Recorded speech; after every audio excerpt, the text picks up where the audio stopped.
Welcome to Drobotics. I'm going to start off this tutorial with a confession. Most of the time that I've been talking to you, I haven't been wearing pants. I am mostly just wearing what you see in the camera.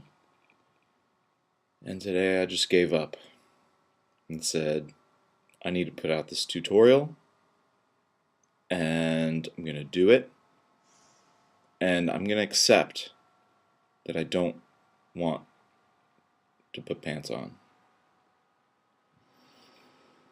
That's how committed I am to making these tutorials. This is what my hair normally looks like. This is what my face normally looks like. And you're just going to have to deal with it. So let's talk about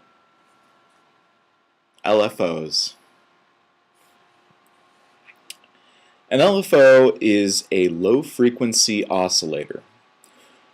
What that is an oscillator just like our sound source, but it's at such a low rate that you can't hear it, but that it can affect other aspects of the synthesizer.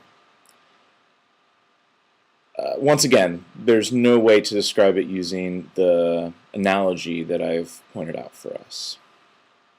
But think of it as someone's extra hand manipulating a part of the synthesizer in a way that you tell them to over the period of time that the sound is playing.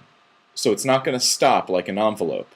An envelope will go, and once it's filled out its course of action, it'll stop. An LFO will go until the sound stops. It'll never stop. So, why? Well, why do we use any modulation? To add movement to the sound, to add some extra characteristics that give it a little extra flavor. And they're just really useful tools. Make your sound unique. When I set up an LFO, the first thing I'll usually do is set it up for the pitch.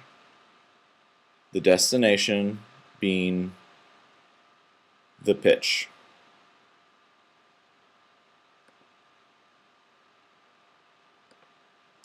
And the reason is that the pitch is the easiest to hear how the modulation is affecting your sound.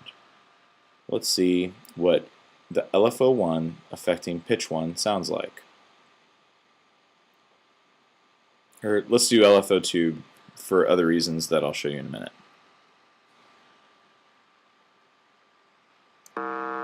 Nothing, because this is set to nothing. Whoa, that's interesting. A little vibrato. Huh. Let's see all the way. Now, what I do when I set up a modulation is I'll set it up to affect the pitch, and I'll set it up so that it is the most extreme, so that I can tune it to some degree. Watch this. Now, if this was a real analog synthesizer, you could probably tweak it even more, but that's still pretty awesome for it to tweak.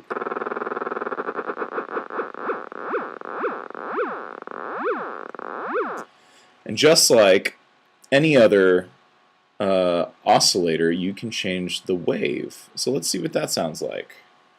So that was a triangle wave. Let's see what a saw wave sounds like. Interesting. Let's see what a reverse saw sounds like. Let's see what a square. Ooh. You know what? With a square, which is another bass that I set, with a square, I can actually time it so that it almost forms a step sequencer. And if you got two LFOs, you can make one LFO affect pitch, and then LFO2 affect the pitch as well, And what that's going to do is it's going to create a little sequencer, and you can just tune both of them and it'll make some crazy sounds. Why not? Let's see what this one is. This is a random. This is a smooth random. Interesting. So let's see what that sounds like, what I was talking about earlier. So let's set this to pitch 1, and let's set this to LFO 1. So these both are affecting the same pitch. So let's, this one is off, this one is on. What I'm going to do with this LFO is make it so that it is synced to a time. Watch this. I'm pointing at the screen like as if you can see it, but right there is 16th notes. Let's slow it down a little bit. 4 quarter notes. Now, I'm going to have this pitch affected too. Actually, let me turn this other one so I can just hear that one pitch.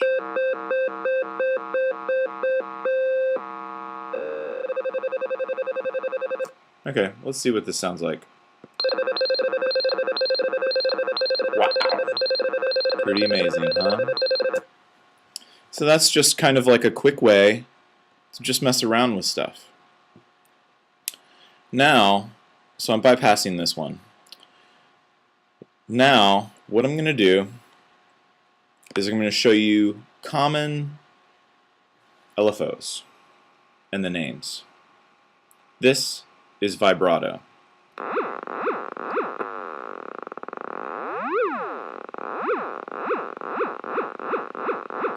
When it's the source is when LFO source affects the pitch, it's a vibrato. If it is affecting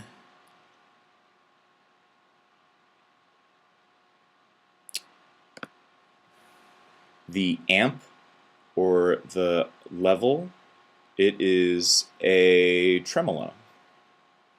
That's tremolo. If it is affecting the cutoff frequency, it is a wah-wah. Sounds really similar because it is part of dubstep. You often use that and have it time synced so that it's 16th notes, and then it'll go to quarter notes so that you get the meow meow meow meow meow meow meow meow meow meow meow meow. You get the gist. So I hope you have enjoyed these tutorials. This is the last tutorial explaining the basics of synthesis. The other tutorials that I'm going to come out with are going to kind of describe some theories or relationships that I think are important to keep an eye out for. And it'll delve into envelopes, it'll delve into LFOs, it'll delve into all sorts of different things that have relationships in a synthesizer. So I hope you've enjoyed these. I hope these are educational to you, and I hope that it inspires you. So without any further ado, goodbye. Until I see you again, this is Drobotics.